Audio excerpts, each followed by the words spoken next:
Hola oyentes y videntes de Radio Sefarad, estamos en la sección Realpolitik, más allá de lo políticamente correcto, con César Sabas. ¿Qué tal, César? Un gusto, Jorge. Un saludo a todos quienes nos escuchan. Bueno, hoy vamos a hablar de un tema que tiene que ver con tu país de origen, que es Venezuela, y con la relación con el mundo judío, porque estamos en unas fiestas judías y ahora ha llamado un poco la atención este acercamiento de la presidenta Delcy Rodríguez, este saludo a la comunidad judía, ¿no? Pero quizás no sea tan novedoso. Tú nos contarás. Sí, en efecto, con motivo del Pesaj, y bueno, justamente estamos en Pesaj, las comunidades judías a nivel mundial lo están celebrando. Digamos, en un país que desde hace unos años, lamentablemente, hay una especie de tradición antisemita desde las estructuras gubernamentales. Quiero recalcar que no así de parte de la población hacia la comunidad judía, pero sí de parte de las instituciones gubernamentales.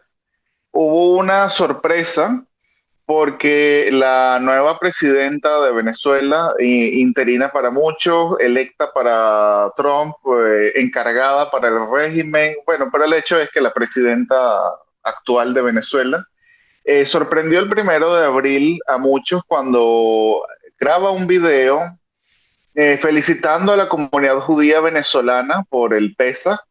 Incluso dijo en sus palabras de que digamos que se conmemora la lucha de un pueblo por su libertad. Digamos que fueron palabras de mucho acercamiento. Le dio un saludo al rabino principal Isaac Cohen de la comunidad sefardí de Venezuela y recalcó que Venezuela es un país de tolerancia religiosa, de libertad religiosa, donde todos los venezolanos, independientemente de su religión, van a ser acogidos y tienen derecho a, digamos, celebrar su religión y mantenerla. Ahora, ¿por qué esto, digamos, causó sorpresa? En una democracia normal no debería ser para nada sorpresivo de que el presidente, el mandatario de un país se dirija a una de sus comunidades donde son nacionales que profesan esa religión, esa fe, y se dirija para darles un saludo. Pero en el caso de Venezuela y más específicamente del chavismo, tenemos que recordar que todo esto tiene un antecedente con Hugo Chávez Frías, que llevó las relaciones diplomáticas, bueno, las rompió entre Israel y Venezuela y la llevó a su punto culminante en el año 2010, cuando dijo esa desagradable o desdichada frase que no pienso citar Creo que era una hacia el maldición. Estado. Era una maldición, exactamente. No, no la pienso citar, pero bueno, fue una maldición con motivo, digamos, el punto de ese momento fue el de la flotilla de los turcos que querían llegar a Gaza y Israel lo impidió. Y claro, hubo todo un revuelo internacional, pero digamos que Hugo Chávez fue el que llevó ese hecho a la maldición y de ahí hubo una serie de actos antisemitas en Venezuela, incluso el Club Hebraica de Caracas fue allanado y en el Club Hebraica de Caracas también se encuentra el Liceo Moral y Luces Herzl Bialik, que es el liceo judío. Por supuesto también fue allanado y eso generó un trauma para muchos de los estudiantes. Pero digamos que hubo una serie de hechos antisemitas.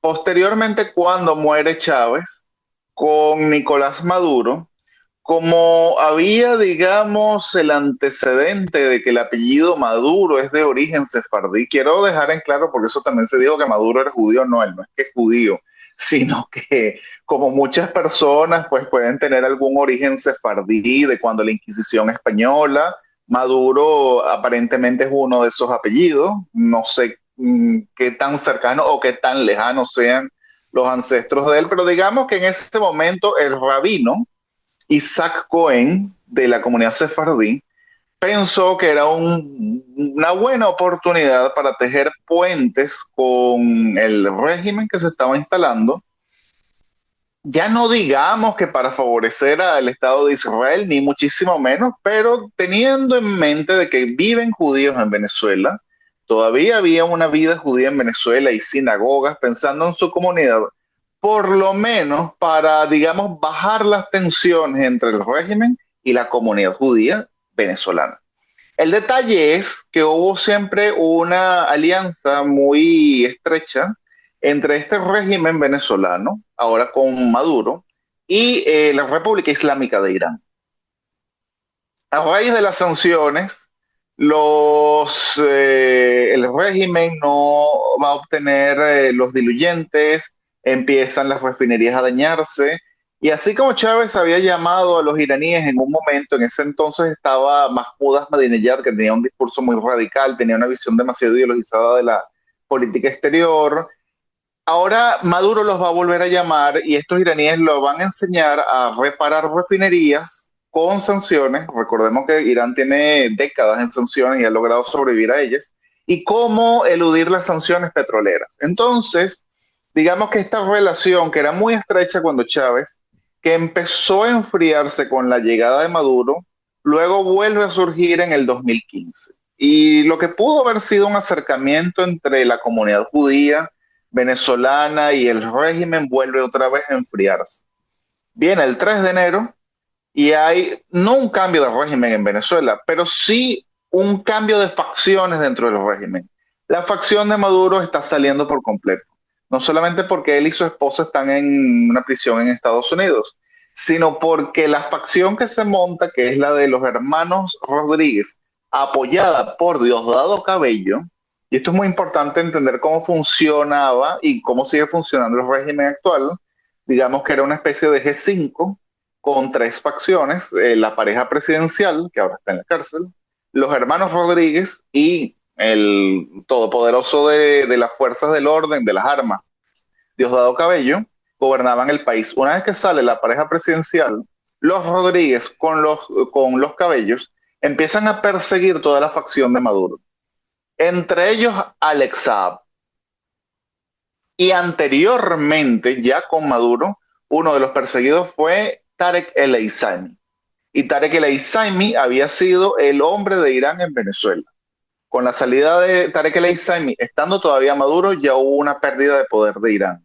Y ahora, digamos que la pérdida de poder va a ir increciendo.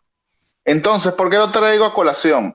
Porque creo que lo que está haciendo Delcy, si nosotros estudiamos su historial, no es tan sorprendente.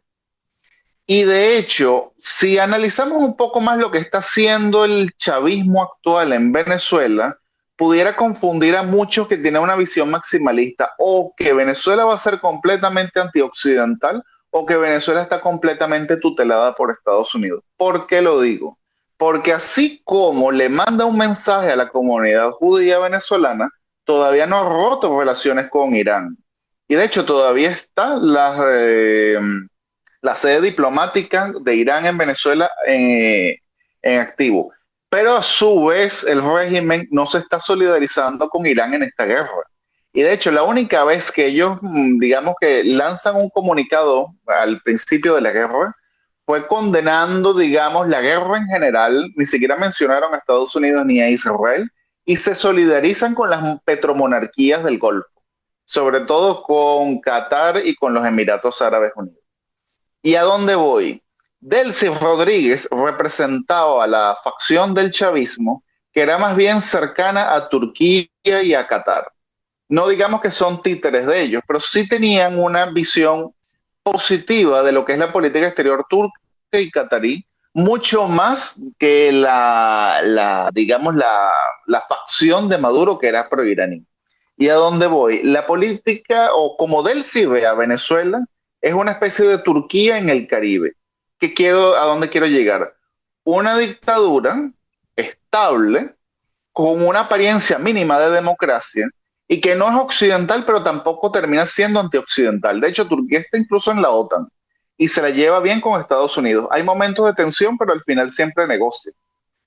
Tiene una política anti-israelí, sí es verdad, pero tampoco termina de ser Irán. No ha amenazado hasta ahora a Israel con aniquilarlo de la faz de la tierra, tampoco está, hasta los momentos no está armando a las milicias terroristas pro-palestinas. Digamos, es mucho más manejable. Y la visión de Delcy ha sido justamente esa, bueno, vamos a llevar a Venezuela a un país que no sea ni occidental, pero tampoco va a ser el Estado revolucionario proiraní al que nos estaba llevando Hugo Chávez. Digamos una especie de más neutra y que tenga puentes con todos los sectores. Así que desde ese punto de vista, yo sospecho que aún quedándose esta facción del chavismo en el poder, irán, digamos, tejiendo cada vez más puentes, tendiendo cada vez más puentes con Israel, no para hacer de Venezuela un estado aliado de Israel, pero por lo menos no enemigo. Y creo que esto podría ser positivo a largo plazo porque estaríamos viendo una normalización. Y dentro de todo, Venezuela creo que va a cambiar sí o sí su política exterior. Porque la persona más popular de Venezuela en estos momentos ni siquiera es el chavismo, es María Corina Machado, que es abiertamente pro-Israel. Si ella llegara al poder, va a ser Venezuela un aliado de Israel. Pero no está claro de que llegue, porque no cuenta con las armas, no cuenta con el poder de la gente que mantiene el orden en Venezuela. Así que por eso hago este programa de la gente que sí está gobernando Venezuela en estos momentos. No sé qué va a pasar dentro de un año, pero en estos momentos creo que viene un enfriamiento de las relaciones con Irán. No el punto de romper con ellos, pero sí de llevar las relaciones normales. Es decir, que no sean enemigos. Una especie como tienen actualmente Pakistán relaciones con Irán o Turquía, cercanas hasta cierto punto. No les va a permitir muy probablemente bases del Hezbollah en Venezuela, ni hacer de Venezuela una cabeza de puente para, digamos, hacer operaciones anti-israelíes en el hemisferio. Tampoco romperán con ellos y muy probablemente van a irse acercando. Y dentro del chavismo hay gente que ha venido trabajando de alguna forma desde hace tiempo con ellos. Uno de ellos que quiero hablar son los hermanos Villegas. Estoy hablando de Vladimir Villegas, Ernesto Villegas y actualmente la diputada Asia Villegas. Ellos son Villegas Pochlac. Ellos son, digamos, venezolanos muy criollos con mitad judío, el judío croata. Su madre era una dirigente de izquierda judía que se casó con un dirigente sindical de Barlovento en Venezuela, una zona que nosotros conocemos, costera, productora de cacao. Y de ahí vienen estos hermanos. Ellos siempre fueron la facción más moderada del chavismo y posteriormente Vladimir se va a cambiar a la oposición y va a ser la facción moderada de la oposición. Vladimir va a ser presidente de Globovisión, no sé si en estos momentos sigue, creo que no, pero el hecho es que sigue siendo una figura destacada dentro de la oposición moderada venezolana. Ernesto Villegas fue ministro de Comunicaciones del régimen hasta hace relativamente muy poco. Tengo entendido que estaba postulándose a la Defensoría del Pueblo y hacia Villegas diputada por parte del chavismo. Pero ¿a dónde voy? Ellos son la facción más moderada de ambos sectores. Quieren, digamos, la reconciliación y a su vez, y te lo digo porque me consta, los llegué a ver en varias reuniones de la comunidad judía venezolana cuando hacían, por ejemplo, el Festival de Cine israelí venezolano, a veces uno los veía y tenían nexos con distintas personas. Ellos más bien siempre han sido por, digamos, bajar las tensiones y volver a un acercamiento. No puedo decir que ellos son sionistas, ni mucho menos. De hecho, ellos vienen de la izquierda. En tal caso, si son pro-israelíes, sería de la versión izquierdista de Israel. Digo yo, no sé, no he hablado con ellos, pero el hecho es que ellos no han estado, digamos, por los factores más radicales del chavismo que más bien están siendo excluidos. Entonces hay un cambio en Venezuela.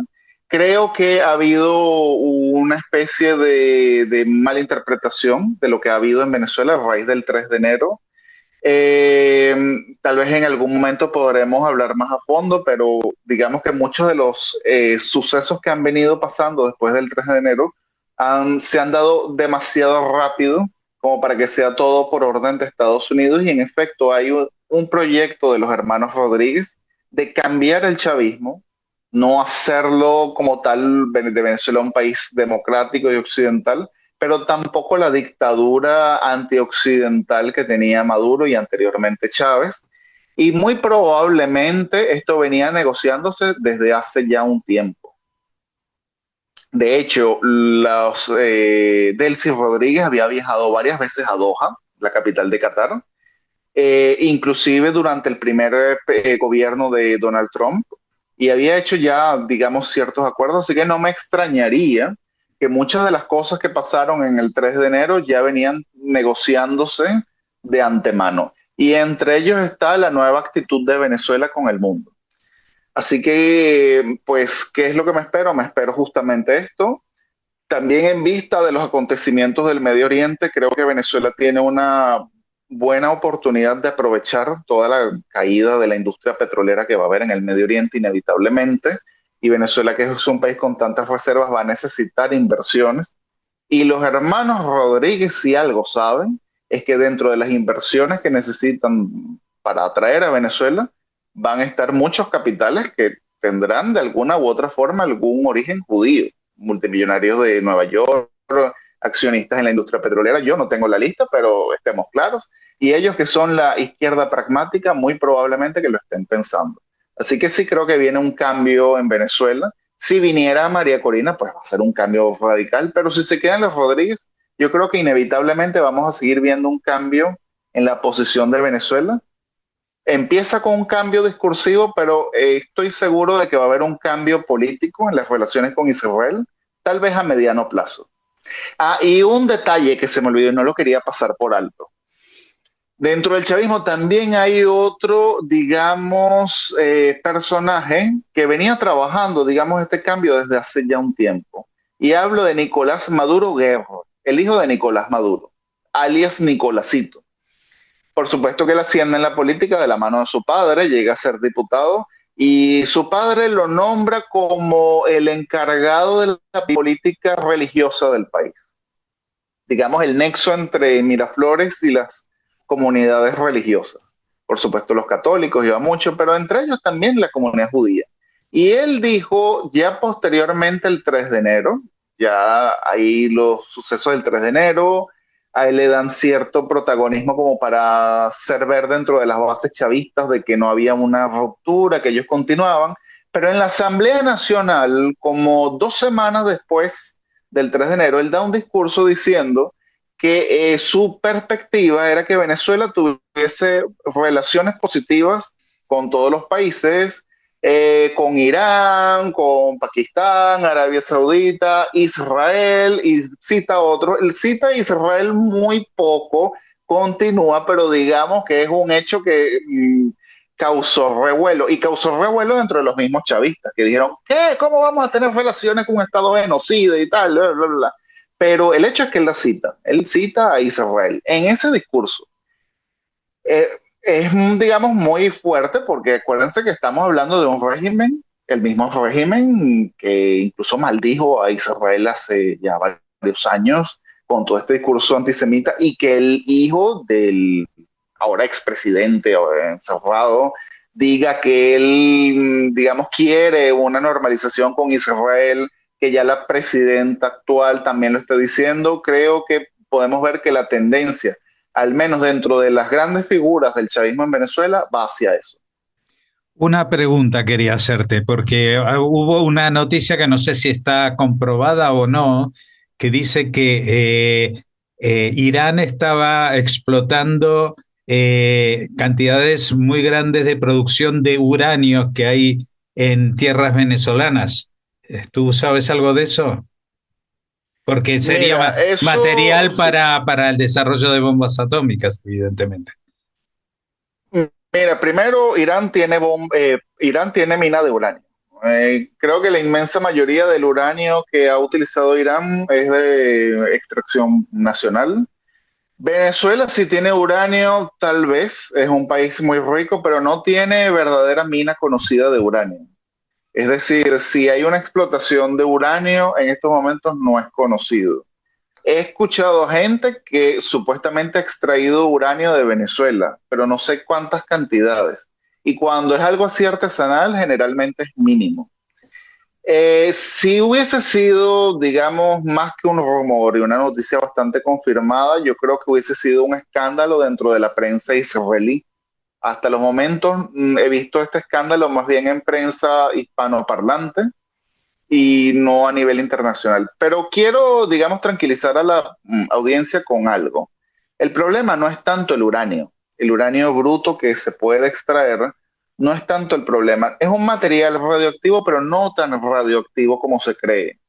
A ese uranio hay que hacerle un proceso que se llama el enriquecimiento, que es transformar los isótopos en isótopos que sean fisionables.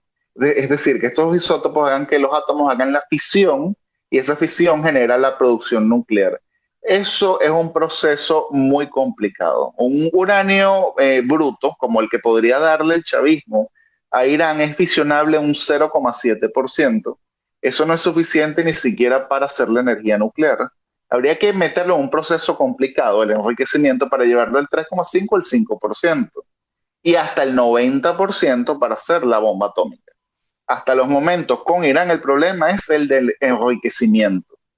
Porque inclusive si Irán dijera yo no voy a comprar uranio sino el que me dé Estados Unidos, suponte, pero ellos mantienen la capacidad de enriquecer ese uranio que Estados Unidos le vendería el 3,5 o 5% para hacer energía nuclear, ellos lo podrían llevar al 90%. Entonces ahí es donde está el problema. Si hubiesen extraído algún poco de uranio, que debería ser muy poco de Venezuela, porque no hay minas conocidas, estas minas se pueden ver hasta por satélite, así que si hubo extracción es artesanal, pero supongamos que extrajeron algo, este uranio de por sí no es el problema. El problema es cuando se enriquece. Y aquí es donde está todo el problema nuclear iraní. En todo caso, con la nueva política exterior que está teniendo Venezuela, con Delcy, con la presión norteamericana, que sí la hay, creo que el 3 de enero fue un golpe muy fuerte después de tantas décadas con amenazar de que iban a ser de Venezuela el Vietnam y la punta de lanza del mundo antioccidental en contra de Estados Unidos, que hayan tenido esa derrota, digamos, de esa forma. Creo que esto le ha abierto los ojos a muchos dentro del gobierno de Venezuela. Y si hubo una incipiente extracción de uranio, yo creo que no la van a continuar. Estamos nada más viendo lo que le está pasando a Irán y dentro de todo Irán tiene con qué responder algo, hasta tumbaron un avión, algo. Venezuela ni siquiera eso, así que creo que van a ser muchísimo más pragmáticos. Pues muchas gracias por habernos atendido, como siempre. Gracias, César Sabas, y esta sección Realpolitik más allá de lo políticamente correcto. Seguiremos en contacto para nuevas grabaciones en el futuro. Muchas gracias y hasta la próxima. El gusto es mío.